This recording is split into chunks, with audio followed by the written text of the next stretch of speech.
Greetings, Arts Beatniks. It's the KC Arts Beat Report. I'm Patrick Neas. And today we're going to be talking with the artistic director of one of the best choral ensembles in Kansas City. I heard them perform last fall in a concert that just blew me away. They did the music of Salomone Rossi and Monteverdi and Bach, and also music by an English composer. And that is the next concert on their agenda, devoted entirely to this composer, considered by many not only the first great English composer, but also perhaps the greatest English composer of all time.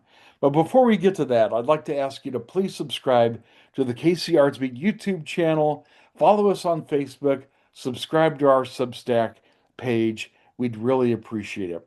But right now it's time to say hello to Jay Carter, who is artistic director, one of the artistic directors of Musica Vocale here in Kansas City. And Jay, first of all, I have to say what a wonderful musical lineage your group has, because really its roots are with one of Kansas City's legendary choral directors, Arnold Epley, right? That's absolutely correct. A number of years ago, Arnold stepped down from doing the Kansas City Symphony Chorus and said, I have so much I still want to do and to be doing, and the ensemble was an outgrowth of that desire and a desire of a number of us to say we want to continue to work with Arnold in a capacity like we're in right now, where we get to do things that nobody else is really going to do, and it's been a joy. We are in our, I think, 17th season. Obviously, COVID made the numbering of seasons a little bit tricky to figure out, but we are pressing ahead. I'm one of the two artistic directors for it. I share those responsibilities with Ryan Olson, and Arnold is our artistic advisor and is present at darn near every rehearsal, and is remains heavily involved in what we do, and we're the better for it for sure. But we're a happy ensemble of people who like to get to do the work that we're getting to do. Well, as I mentioned earlier, you're going to do a concert. I didn't mention when or where. It's going to be Sunday, March 29th at Grace and Holy Trinity Cathedral. It's called Hail, Bright Cecilia, a Purcellian Feast. All music by one of my favorite composers, Henry Purcell. What a great idea to do a whole concert of his music. And he certainly wrote enough for a concert and many more, didn't he? Yeah, it's Purcell's music is kind of remarkable because there's such a variety of it. There's opera, these odes that were written for court and for public performances, church music, uh, anthems. There's just so much musical material, and for me, the real shock is that he managed to write all of this exceptional work in a very short number of years. He died at 36. But it does help that he kind of began his career at the age of 7 as a singer in Charles II's Chapel Royal. So he started early, and unfortunately, he finished way too early. But what we do have is exceptional music and some of the best writing of English text into a musical form that anybody could have ever done. And hugely influential on later English composers as well. You know, Yeah. you mentioned his death at 36. I don't know if it's apocryphal or not, but I read this story. You can correct me if I'm wrong, that he caught a cold by waiting outside his house in the rain because his wife was mad at him for staying out late. That is one of there are several thoughts about that, and that's one of them, and that's kind of the one I kind of prescribe to. Someone else noted that he may have been poisoned by chocolate. That there was in the manufacturing of chocolate there was lead Hmm. involved, and he may have somehow ingested a terminal amount. Oh, Purcell, like a lot of the Restoration era members of the establishment, was a legendary gourmand and a hard drinker, as people tended to be on the other side of the restoration of the monarchy. And we know that because he also wrote a number of drinking songs, some of yes. which have lyrics that still make us blush today Yes. if you read them. So he was not just some sacred choir guy. He lived a full life and was a real human being. There's no I, doubt about it. I hope I can say this. It's my show, so I feel like I can. Yeah. Didn't he write a song called Johnny Cock Thy Beaver? Yes, he did. He wrote Yes. several, and that's one of the tame ones. Yes, and that's one of the same ones. Yeah, there are a number of them where the joke or the off-color stuff doesn't even pop up until all the parts enter. Some of them are written as rounds, and when the third part comes in, you hear the interplay of text between the voices, and they are absolutely ribald as can be. It's amazing. Now, your program is totally family friendly, we That must is say. correct. Yes, we're not doing any of those tavern songs or drinking songs, which is good. We are G-rated for this concert, which is probably good for everyone. Um, there are four pieces on the program, three of which are pieces with choir. There is an organ voluntary that we're putting in there. That's one of the few examples of organ repertoire by Purcell that survive. Most of his organ stuff was improvised and never written down. So the 12 or so pieces we have are they're absolute bangers, amazing pieces. And so we've got one of those in the middle of the St. Cecilia's Day Ode that we're doing. The Hail Bright Cecilia is about a 35-minute work that is a little tasting menu all about the power of music and various instruments and what emotions they evoke, and then references Saint Cecilia, the patroness saint of music. So that's kind of the body of the program in the middle.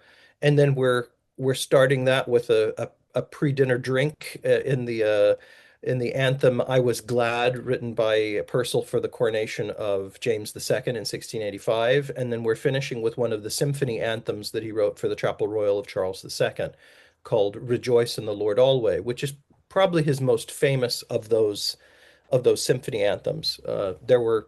He wrote dozens and dozens of them, and the Chapel Royal was the only place that had instrumentalists at that point. So it was a very opulent thing to do, and it influenced later on folks like Handel coming to write for the Chapel Royal, and other folks even emulated it that were wealthy people as well. They said, well, if the king can do it, we ought to do it too.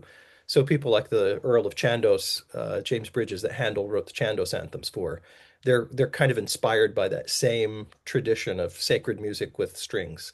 Uh-huh. So it's a veritable cross section of Purcell's music, with the exception of the drinking songs, Yes. and it is And theater music too. He wrote a ton. yeah, tons. I mean, there was a period of time when the crown wasn't willing to spend quite so much money on music at the court, and so Purcell and many of his colleagues began finding gainful employment in the theater, and that may have contributed to his decline of sleeping outside in a drunken evening, coming home from the theater late, but going out for a drink with his friends afterward. There's a life lesson in there for all of us, I think. Yes, indeed. It's just amazing how much music he crammed into such a short life. Yeah, Now, he was pre-Bach and Handel. that's right. Who were his contemporaries on the continent? And was Yeah, there any interaction between them?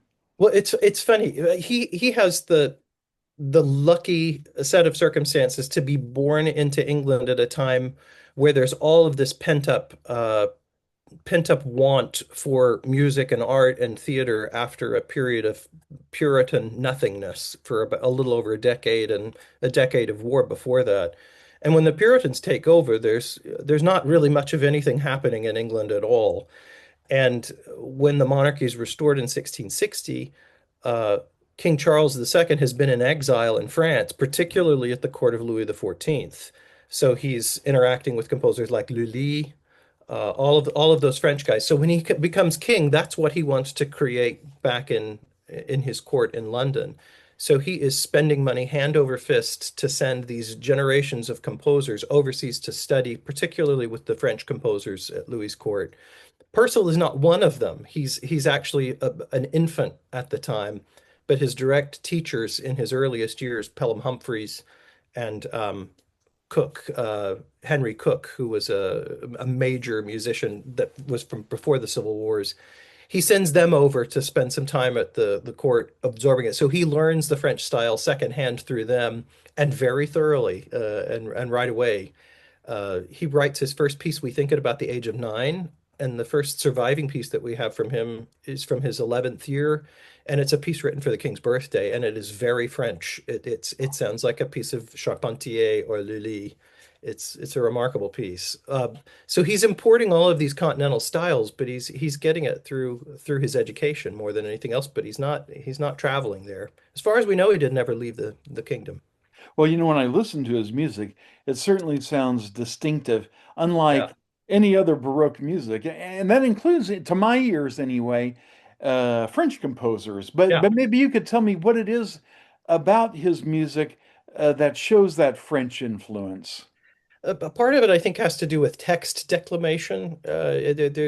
Even though the languages are obviously very different, there are these principles in French sung drama, especially in that period, that become a part of the way that Purcell is taught to make theater music. And he takes that ball and runs it down the field as far as anybody can, with lots of repetition that has meaningful repetition engineered into it, changes of harmony, large expressive chromatic leaps. It's very Technicolor music right out of the gate. You'll walk out with a good tune every now and then, but there are also these wild, chatty patterns back and forth and really expressive music. I remember the first time I heard some of Purcell's music, I didn't understand quite what I was hearing. I thought it sounds so calm, and then all of a sudden I'm on edge and I don't know why. It's Uh, it's it's part of the way he uses harmony as well.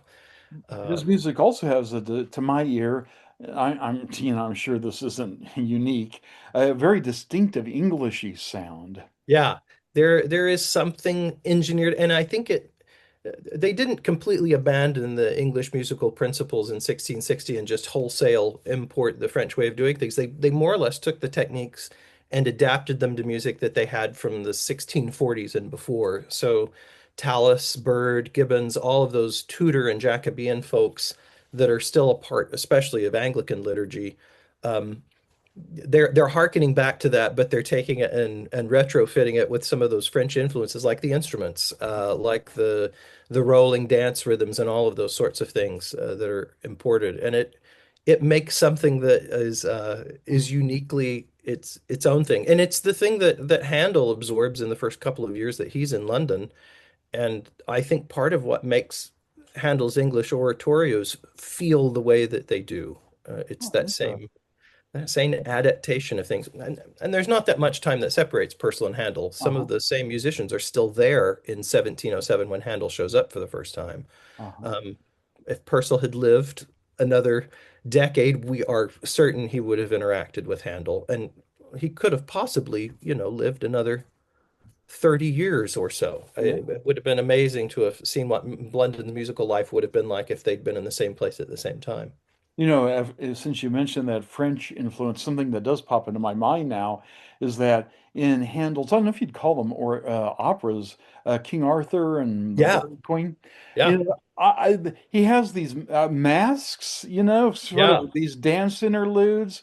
That Yeah. seems very French to me, like And something you that would hear in that's a yeah, that's a Rameau French opera. thing. And all that music written for Louis, even some of the sacred music written for like the chapel of the king, they would come to the end of a verse in a psalm or something like that, and then they would put in a 3 minute dance piece, and then they would go back and then render the rest of the text. So the incorporation of dance is a huge part of it, and it's there in all of Purcell's music. The dance is always happening somewhere in the background. And unique kind of Englishy dances like jigs and Yeah. hornpipes and They're all there. And they become the provenance of people like Handel later on, and they even get exported back to the continent. I mean, Bach is writing jigs later on. Beethoven is taking English and Scottish folk songs and arranging them. Haydn's doing the same thing. So it's Alamans, right?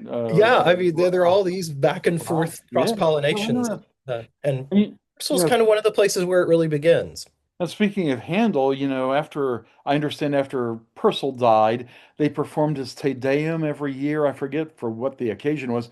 And then Yep. after Handel died, they started to alternate Purcell Yep. and Handel's Te Deums. Yeah, there was the Utrecht Te Deum and the Dettinger Te Deum, and then Purcell's Te Deum in D that was actually written the year after the St. Cecilia's Day Ode that we're doing, and it was part of the St. Cecilia's Festival on November 22nd for a number of years. And I think they also used to sing them if there was a particular military victory or a celebratory event. They'd often haul out one of those D major Te Deums with trumpets and timpani, and the full retinue of all of the choirs and orchestral members. It's exciting music, and Well, there's some of that in the pieces that we're doing too. It's a complete buffet of those styles. I was going to say, just looking at the titles of the pieces you're doing, it sort of seems like there's this joyous quality to the program. Is that Yeah. true? Yeah, that's very true. And I'm one of those people. I'm generally more attracted to music that's slow and somber and reflective, and I don't always do well with trumpets and hallelujahs. But there are places and times and composers who really do that in a way that feels genuine. And Purcell is one of those folks that really there's something so jubilant about that music and optimistic about that music that for me right now is a particularly needed thing in my life. So I it think seems like a good time for that. we could all use some trumpets and hallelujahs about now. That's for Yeah, sure. it seems like a really good time for it. And there's also the fact that it's just delightfully fun music too. It's Uh-huh. some of it still is grave and somber and serious and beautiful and mournful, but it's also perfectly meted with all the happy stuff too. It's a good cocktail.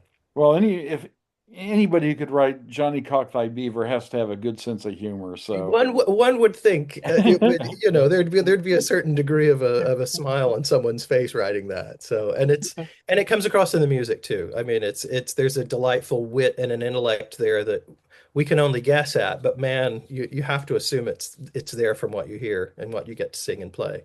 and what a perfect venue for Purcell's music. I'm sure you chose it for that reason. Great Yeah, we quality. we thought long and hard about where to put this concert, and we try to make sure that we do things in spaces that people don't know as well, or where the music is a perfect fit. And there's a beautiful stained glass window at Grace and Holy Trinity Cathedral I think it's on the right-hand side of the nave. That's a Saint Cecilia window, and then there's another one right next to it that's a picture of David playing the harp. Mm. And they're such striking images that it seemed like it would be such a good fit, along with just the Englishness of the space and all of those sorts of things rolled together. And it's being in that room will be quite wonderful for this concert. And we also need the space. It's a Well, dog and pony show. We've got all the choir, but we've also got the orchestral folks too, and it's going to take some room. oh, okay. Can you tell us how many members are in your choir? Because I tell you, you guys really crank out the sound. Yeah, our members, a lot of them are church musicians, music teachers, some folks that have moved into other fields but have serious musical chops from their undergrad.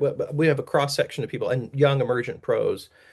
We range between 25 and 30 people, depending on projects and time of year and people's schedules and things like that. But most of us come from programs where we were really taught to sing, and we make a tremendous racket with our small merry band, which is a lot of fun, especially for this music. We're going to be joined by our friends at the Baroque Consortium Mm. with a number of instrumentalists that will augment, especially in the large St. Cecilia's Day Ode that we're doing.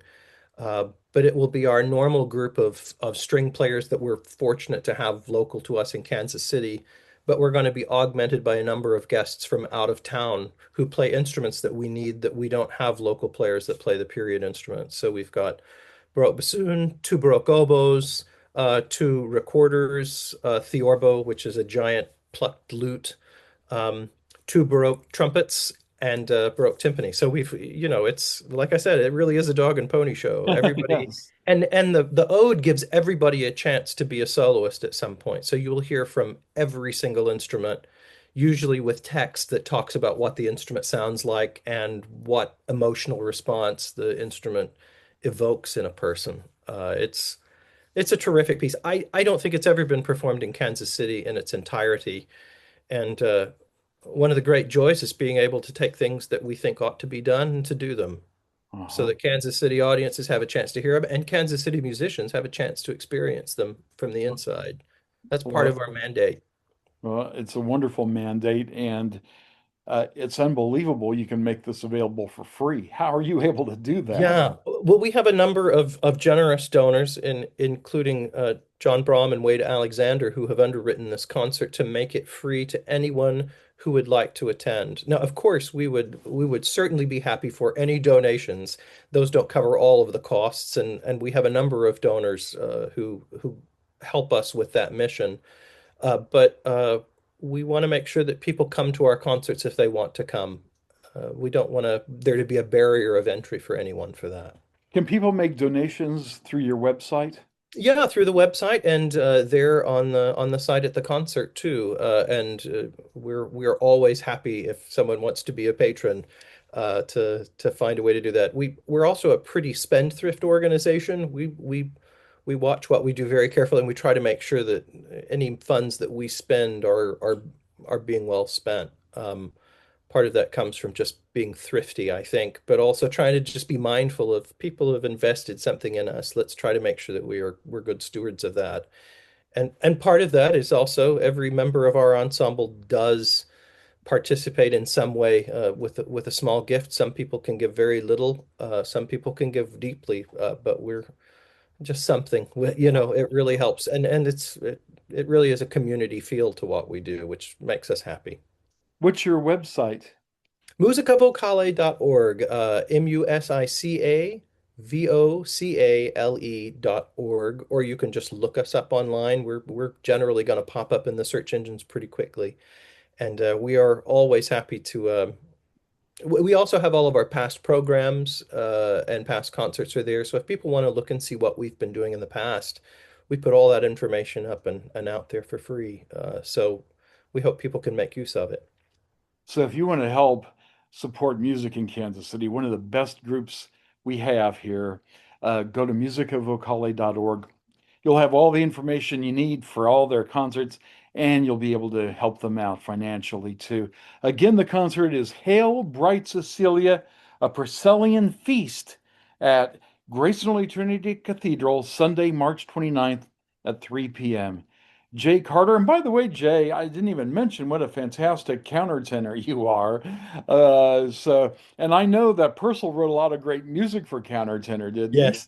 Yeah, and in fact, it was kind of my gateway into singing countertenor parts. Were these Purcell pieces that were written for male alto, and I kept looking at them. I said, these are fascinating, and they're more fun than I should probably be having. Surely I'm doing something wrong.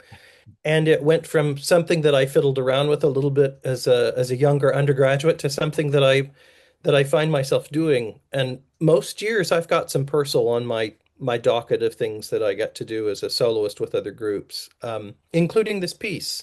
I think I last did it in Houston with Ars Lyrica as a soloist last season, 2 seasons ago.